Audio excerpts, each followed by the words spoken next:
ինչ Այսինքն այն հիմքը, որ իրենց կողմից կանչված դատախոչով ցուցակի մեջ ներառված վկաները ներկա չէին դատական նիստին եւ հետեւաբար նիստը չէր կարող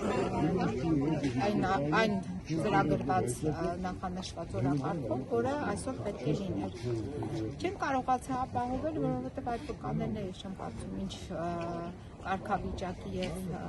վկայության իրենց որակը ինչպեսին պետք է լինի, հասկանալի է, որ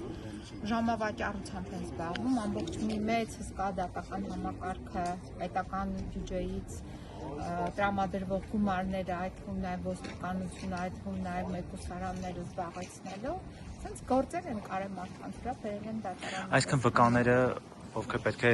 ցուցմունք տային Վարդան Ղուկասյանի դեմ։ Դե իհարկե, այդ վկաներին ինչ են հավաքել, իրենք են հավաքել այդ վկաներին։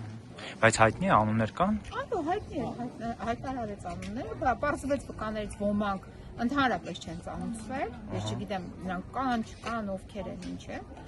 իսկ ոմանք էլ ծանոթվել են, բայց չեն եկել։ Դատարանը որոշեց հարկադրանքի միջոց կիրառել վերման ենթարկելու վերաբերյալ այդ վկաներին։ Եվ հաջորդ դատական նիստը Տիկին Պոստան ջան երբ է լինելու։ Ամսի 25-ին է նշանակված այս գործը։ Շնորհակալ եմ։